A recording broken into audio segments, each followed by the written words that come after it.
Competition hub के video lecture में स्वागत है स्टूडेंट्स आपका।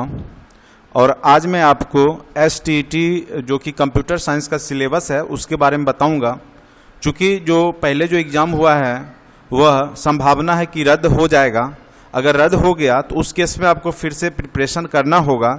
और इस बार क्या क्या प्रिपरेशन करेंगे आप लोग जिससे कि आपके वहाँ पे अच्छे स्कोर होंगे, उसका थोड़ा सा मैं आपको आज बारीकी से बता दूं कि कौन कौन से टॉपिक से आपके क्वेश्चन पूछे गए थे, अब कौन कौन से टॉपिक के क्वेश्चंस जो है अब जो ऑनलाइन एग्जाम होगा उसमें पूछे जा सकते हैं। ठीक है, तो सबसे पहले स्टूडेंट सिलेबस इसका आपको देखना होगा कि सिलेबस के अंतर्गत ठीक है कौन कौन से टॉपिक पे आपको विशेष फोकस करना है और कौन से टॉपिक को आप स्किप भी कर सकते हैं। जैसा कि प्रीवियस जो एग्जाम हुआ था इसके सिलेबस अकॉर्डिंग टू सिलेबस ही पूछे गए थे क्वेश्चंस, थोड़ा बहुत इसमें प्रैक्टिकल ज़्यादा पूछा गया था। ठीक है, लेकिन हमें जो है प्रिपरेशन दोनों स्तर पे करके जाना होगा एग्जाम में।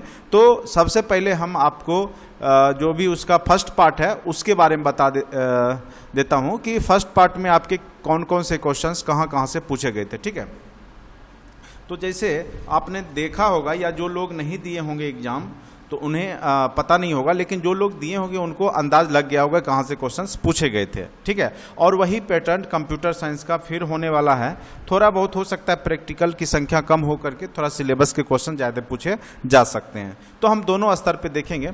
सबसे पहला पार्ट ए, पार्ट 1 में जो है आपका क्या रहता है, जीके जनरल नॉलेज। ठीक है, इसमें आपको जनरल नॉलेज पढ़ करके जाना है। जनरल नॉलेज में आपको रीजनिंग और जनरल नॉलेज। ठीक है, तो रीजनिंग पे आप अच्छे से फोकस करेंगे, रीजनिंग। ठीक है, रीजनिंग और आपका जीके जीएस, जीके और जीएस टोटल। ठीक है, अब कहिएगा कि पूरा पढ़ के जाना होगा, तो नहीं, इसमें जो है आप महत्वपूर्ण टॉपिक जो सब है उसी को पढ़ेंगे। ठीक है, जनरल नॉलेज में आप महत्वपूर्ण टॉपिक को ही पढ़ करके जाएंगे, अब प्लस करेंट अफेयर्स। ठीक है, करेंट भी आपके पूछे जाएंगे, 5 से 6 क्वेश्चन करेंट अफेयर्स के रहेंगे। ठीक है, तो ये 3 चीज़ पार्ट 1 में रहेगा। 50 नंबर के क्वेश्चंस जो होंगे वो ये 3 मिला करके रहेगा। जो आपका 50 नंबर का जो क्वेश्चंस होगा पार्ट ए में जनरल नॉलेज, रीजनिंग और करेंट अफेयर्स। ठीक है, जनरल नॉलेज में ही जीके जीएस आ गया, तो रीजनिंग का जो जो टॉपिक है वो देख लीजिए। सबसे पहले आप कोडिंग डिकोडिंग अच्छे से कर लेंगे, कोडिंग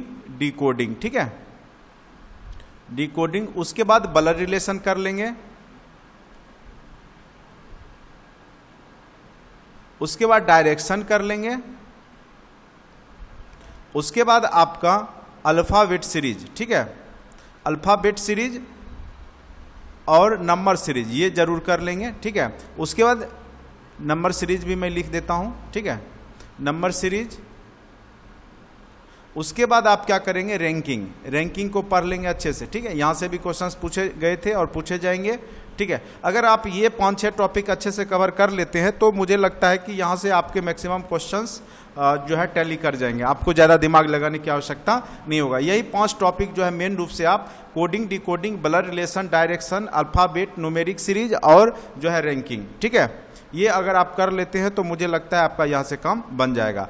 उसके बाद 2-4 क्वेश्चन मैथ के होंगे, तो मैथ में आप याद रखेंगे परसेंटेज जरूर पढ़ के जाएंगे, परसेंटेज चैप्टर, रेशियो जरूर पढ़ लेंगे। ठीक है, उसके बाद आप क्या करेंगे, टाइम एंड वर्क पढ़ लेंगे, टाइम एंड वर्क जरूर पढ़ करके जाएंगे। ठीक है, रेशियो ऑफ प्रॉफिट और लॉस। तो ये जो 4 चैप्टर है आपका प्रॉफिट लॉस, तो ये 4-5 चैप्टर को आप रिवीजन में जरूर रखेंगे। यहां से आपके 2-3 मैथ के भी क्वेश्चंस आ जाएंगे। ठीक है, चलिए अब हम बात करते हैं आपका जीके में कौन कौन से टॉपिक को आपको टच देना है। ठीक है, क्योंकि जीके बहुत बड़ा होता है, हिस्ट्री, ज्योग्राफी, पॉलिटी, साथ साथ फिजिक्स, केमिस्ट्री, बायो इकोनॉमिक्स सारा कुछ पढ़ना है आपको। ठीक है, तो उसमें कौन कौन से टॉपिक को आपको कवर करके जाना है वो हम आपको अभी चर्चा कर देते हैं थोड़ा सा। चलिए, जीके के जो क्वेश्चंस हैं वो प्राचीन जो कि भारतीय इतिहास है उसको, सिंधु घाटी सभ्यता को कर लेना है, वैदिक, बौद्ध धर्म, जैन धर्म, दिल्ली सल्तनत, मुगल काल और गांधी युग के क्वेश्चंस को कर लेना है आपको। ठीक है, ये इतिहास में। ज्योग्राफी में कुछ नहीं, ज़्यादा नहीं पढ़ना है, बस ब्रह्मांड जो सौरमंडल है वो सब पढ़ लीजिए। ठीक है, जो भी बेसिक्स हैं ज्योग्राफी के, सौरमंडल वो पढ़ लेना है आपको, ब्रह्मांड के बारे में पढ़ लेना है, जो जो टॉपिक है, पृथ्वी के बारे में थोड़ा सा, वायुमंडल के बारे में थोड़ा सा देख लेना है, और आपका बच गया पॉलिटी। पॉलिटी का सिर्फ कॉन्स्टिट्यूशन पढ़ लीजिएगा अच्छे से, संविधान, ठीक है। संविधान में भी आर्टिकल के जो इम्पोर्टेंट आर्टिकल है उससे जुड़े हुए एक पहला चैप्टर जो संविधान निर्माण की प्रक्रिया है, ठीक है, वो बस पढ़ करके जाना है, यहाँ से ही क्वेश्चन आ जाएगा, ठीक है, संविधान निर्माण की प्रक्रिया से, ठीक है।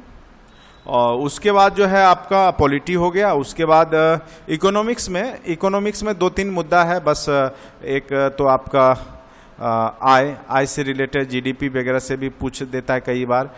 उसके बाद आपका जो है किस प्रकार का जो इकोनॉमी चल रहा है भारत में, जैसे अर्थव्यवस्था कितने प्रकार के होते हैं, अर्थव्यवस्था के प्रकार थोड़ा सा आप देख लीजिएगा।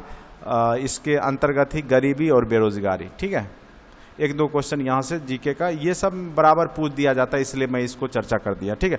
तो आप इतना कर लेंगे तो जो भी 8-10 क्वेश्चन जो भी यहाँ से होंगे वो आपके टैली कर जाएंगे। मैथ का मैंने आपको बता ही दिया, उसमें परसेंटेज रेशियो और प्रॉफिट लॉस और टाइम एंड वर्क, ये 4-5 चैप्टर आपको अच्छे से कवर करके जाइएगा। और रही बात अब आपका जो फिजिक्स केमिस्ट्री का, तो जनरल साइंस के क्वेश्चंस पूछे जाते हैं, ज़्यादा दिमाग लगाने की ऐसी आवश्यकता नहीं है, आप खुद ही बना लेंगे। जनरल फिजिक्स के 2-4 क्वेश्चंस हो सकते हैं, बायोलॉजी के क्वेश्चंस हो सकते हैं। तो एक बार अगर लूसेंट को भी आप पढ़ लेते हैं ना एक बार अच्छे से, तो यहाँ से जनरल साइंस के क्वेश्चंस आपके, और जनरल फिजिक्स, जनरल बायोलॉजी और जनरल केमिस्ट्री से, ठीक है, यहाँ से भी 2-4-5 जो भी क्वेश्चन होंगे वो टैली कर जाएंगे आपके, ठीक है। तो ये सेक्शन आप बड़ी आसान। और करेंट अफेयर्स तो जो भी लास्ट जो भी 2 मंथ का होता है, 2-3 मंथ का, बस 3 मंथ का पढ़ लीजिएगा, ठीक है, 3 मंथ का एक बार देख के जरूर जाइएगा, क्योंकि 4-5 क्वेश्चंस करेंट अफेयर्स करेंगे। तो इतना अगर आप करके जाते हैं तो 50 नंबर का क्वेश्चंस बड़ी आसानी से आप वहाँ पे टोटल 50 में 50 तक आप कर सकते हैं। लेकिन फिर भी हम 40-45 तो मान ही सकते हैं, 40-45 तक जो है बच्चे स्टूडेंट्स आराम से यहाँ पर कर लेते हैं, ठीक है, जो फर्स्ट सेक्शन है। अब रही बात सेकेंड सेक्शन में, तो सेकेंड सेक्शन में जैसे 100 क्वेश्चंस आपको करना है, तो 100 क्वेश्चंस में कहाँ से क्वेश्चंस पूछे जाएंगे उस चीज को आप देखिए, जो कि सेकेंड पार्ट है आपका। सेकेंड पार्ट में आपके 100 क्वेश्चंस कंप्यूटर साइंस के होंगे, ठीक है। कंप्यूटर में आप सबसे पहले क्या करेंगे, बेसिक पढ़ लेंगे। बेसिक चाहे आप लूसेंट का भी आता है कंप्यूटर के लिए, ठीक है, वो भी पढ़ सकते हैं, और भी बहुत सारे उपकार का भी आता है। तो बेसिक एक बुक लेकर के इंग्लिश मीडियम या जो भी हिंदी मीडियम पढ़ते हैं वो आप पढ़ जाइए, जिसके अंतर्गत जो चैप्टर होगा फंडामेंटल कंप्यूटर का आविष्कार कब हुआ, रजिस्टर का आविष्कार कब हुआ, जैसे उसमें वैक्यूम ट्यूब है उसके बारे में, इसके पिता कौन है कंप्यूटर का फुल फॉर्म क्या है, इनपुट आउटपुट डिवाइस। तो यहाँ पे आप सबसे पहला जो है चैप्टर जो हो जाएगा जो कंप्यूटर का हिस्ट्री है, ठीक है, कंप्यूटर का हिस्ट्री कहाँ से स्टार्ट हुआ है, इसके पिता कौन है, कौन कौन से लोग का योगदान है, प्रोग्रामिंग के बारे में थोड़ा बहुत किन्होंने शुरुआत किया, ये सब बेसिक नॉलेज इसका होना चाहिए। दूसरा आपका जो है इनपुट आउटपुट डिवाइस जो लगाते हैं, पेरिफेरल डिवाइस, उसके बारे में कौन सा इनपुट है कौन सा आउटपुट है ये जानकारी होना चाहिए। प्रिंटर के बारे में जानकारी होना चाहिए, कितने प्रकार के प्रिंटर होते हैं। उसके बाद यहाँ पे ऑपरेटिंग सिस्टम के बारे में आपको जानकारी होना चाहिए, कितने प्रकार के सॉफ्टवेयर होते हैं, ठीक है, कंप्यूटर जैसे हार्डवेयर सॉफ्टवेयर में बांटा गया तो सॉफ्टवेयर कितने प्रकार के होते हैं, ठीक है।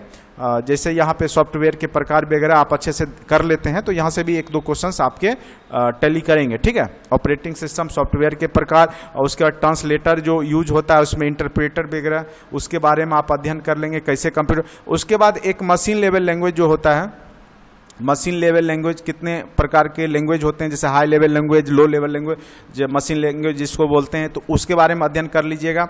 उसके बाद इसमें जो है उप्स कॉन्सेप्ट के बेसिक्स, ठीक है, उप्स के ऑब्जेक्ट ओरिएंटेड प्रोग्राम के जैसे C++ या C है उसके बेसिक जो है, क्लास को डिफाइन कर, जो भी परिभाषा है क्लास का, फंक्शन का, ये सब आपको अध्ययन कर लेना है, ठीक है। तो बेसिक्स, बिल्कुल बेसिक्स, इनहेरिटेंस जो है, ये सब जो प्रॉपर्टी है उप्स का, जैसे पॉलीमॉर्फिज्म है, ठीक है, उसके बाद इनहेरिटेंस है, ये सब के बारे में बस बेसिक आपको जानकारी होना चाहिए, ठीक है, ये यहाँ से कर लीजिएगा। उसके बाद डिजिटल लॉजिक गेट के बेसिक आप अध्ययन कर लीजिएगा, डिजिटल लॉजिक गेट का, ठीक है। डिजिटल लॉजिक गेट में जैसे हम लोग पढ़ते हैं and gate, nor gate, not gate, ये सब, ठीक है, ये सब आप पूरे अच्छे से उसका जो भी शो करते हैं वो सब हम अच्छे से यहाँ पर उसके सिंबल वगैरह जो भी हैं वो सब आप अच्छे से देख करके जाइएगा, लॉजिक गेट वगैरह का। ठीक है, यहाँ से क्वेश्चंस आपके पूछे जाएंगे, 2 4 5 क्वेश्चन यहाँ से रहेंगे। उसके बाद एक डेसिमल टू बाइनरी कन्वर्ट करने वाला भी देख लीजिएगा, binary to decimal, decimal to binary, जो नंबर ऑफ कन्वर्जन है कंप्यूटर जो लैंग्वेज को समझता है उसको आप देख करके जाएंगे। DBMS के बेसिक्स को पढ़ करके जाएंगे। ठीक है, RDBMS या DBMS के जो भी प्रॉपर्टी है, डाटाबेस का नॉर्मलाइजेशन है, वो सब सिर्फ परिभाषा आप जो है बेसिक लेवल के पढ़ के जाएंगे। ठीक है, उसके बाद आपका DBMS डाटाबेस मैनेजमेंट सिस्टम में वही सब प्राइमरी की, सेकेंडरी की, फॉरेन की, ये सब का परिभाषा आप देख करके जाएंगे अच्छे से। ठीक है, उसके बाद है डाटा स्ट्रक्चर में जो है ट्री वगैरह देख करके जाइएगा, बबल शॉट वगैरह, ट्री स्ट्रक्चर जो भी लीनियर ट्री है, ये सब जो भी है वो सब अच्छे से देख करके जाना है डाटा स्ट्रक्चर में। बस बेसिक्स कि ट्री स्ट्रक्चर क्या होता है, लीनियर स्ट्रक्चर क्या होता है, उसके अंतर्गत कैसे डाटा अरेंज होता है, एरे क्या है, ये सब के बारे में अच्छे से आप अध्ययन करके जाना है। बेसिक्स, बिल्कुल बेसिक्स ही पढ़ना है, ज़्यादा डीपली आपको नहीं जाना है। अगर आप चाहेंगे तो 4 से 5 दिन में आप पूरा सिलेबस पढ़ सकते हैं। ठीक है, उसके बाद कंप्यूटर नेटवर्क जरूर पढ़ के जाइएगा। कंप्यूटर नेटवर्क में आप पूरा जो भी है हब के बारे में जानकारी, गेटवे किसको कहते हैं, बिल्कुल परिभाषा जो होता है, गेटवे क्या होता है उसको भी अरेंज करते हैं, जैसे टोपोलॉजी जो यूज करते हैं। ठीक है, OSI मॉडल के बारे में, ठीक है, कितने लेयर होते हैं, ये सब अच्छे से आप पढ़ के जाना है। परिभाषा फुल फॉर्म तो जरूर सबका देख करके जाइएगा। ठीक है, फुल फॉर्म वगैरह बहुत सारे रहते हैं यहाँ पर। ठीक है, तो ये सब अगर आप देख करके चले जाते हैं तो आपके 100 को। उसके बाद थोड़ा सा आपको MS एक्सेल के ऑब्जेक्टिव्स जो भी है करके जाना है आपको। ऑब्जेक्टिव्स MS पावर पॉइंट के कर लीजिएगा। MS excel, MS power point का ऑब्जेक्टिव जरूर करके आपको जाना है। यहाँ से भी क्वेश्चंस पूछे जाएंगे, जो भी प्रैक्टिकली क्वेश्चंस होंगे वो यहीं से आएंगे। MS power point, MS excel, MS word. ठीक है, तो ये अगर आप अच्छे से करके जाएंगे, इतना टॉपिक भी अगर आप करके जाते हैं तो उधर आपके 100 में से आराम से आप जो है 70 नंबर तक स्कोर कर लीजिएगा। आसान क्वेश्चंस होते हैं तो ज़्यादा भी कर सकते हैं आप। तो 70 इधर, और अगर आप 40 नंबर उधर से स्कोर करते हैं तो 110 नंबर स्कोर होता है, जो कि आपके एग्जाम के लिए सफिशिएंट हो जाएगा। आप आसानी से जो है अच्छे मार्क्स के साथ क्वालिफाई कर जाएंगे। ठीक है, तो इतना टॉपिक आप कंप्यूटर साइंस में जरूर कवर करें। अगर आपको टेस्ट सीरीज ज्वाइन करना है तो मेरी संस्थान ने आपके लिए कंप्यूटर साइंस का टेस्ट सीरीज लाया है मात्र 499 रुपया में। डिस्क्रिप्शन बॉक्स में लिंक दिए गए हैं, आप वहां से भी आप परचेज कर सकते हैं। टेस्ट देने से क्या होगा, आपकी प्रैक्टिस हो जाएगा और बिल्कुल यही सब टॉपिक उसमें कवर किया गया है। और कंप्यूटर साइंस में प्रैक्टिस की बहुत ज़्यादा आवश्यकता है। आप लोग प्रैक्टिस करेंगे तो आप आसानी से अच्छा स्कोर यहाँ पे गेन कर सकते हैं। साथ साथ आपके जो भी वीडियो सॉल्यूशन भी उसमें होंगे, PDFs भी आपको दिए जाएंगे। ठीक है, तो मात्र 499 में 30 ऑनलाइन टेस्ट सीरीज अगर आप ज्वाइन करना चाहते हैं तो 7070634348 पर कांटेक्ट भी कर सकते हैं, नहीं तो नीचे डिस्क्रिप्शन बॉक्स में लिंक दिया गया है, वहां जाकर के आप परचेज कीजिए और ऑनलाइन टेस्ट सीरीज में जुड़ जाइए। देखिए, एग्जाम होने की संभावना बिल्कुल है और एग्जाम होने का चांस बन रहा है, इसलिए आप प्रिपरेशन में जो है कमी मत छोड़िए। प्रिपरेशन रहेगा तभी आपका एग्जाम, और जब एग्जाम होने की बात आएगी तो बहुत जल्द ही एग्जाम कंडक्ट कराया जाएगा। ठीक है, और ऑनलाइन होगा, तो ये सब भी आपके लिए जो है फायदा कारक होगा और नॉलेज कभी आपका वेस्ट नहीं होगा। अपना प्रिपरेशन करते रहें। अगर आप चाहते हैं कि औरों से अच्छा हमारा स्कोर हो, औरों की अपेक्षा हम जो है सफलता अच्छे से हासिल करें, तो आपको ये सब करना होगा। ठीक है, तो इस वीडियो लेक्चर में इतना ही। Thank you so much watching for this video.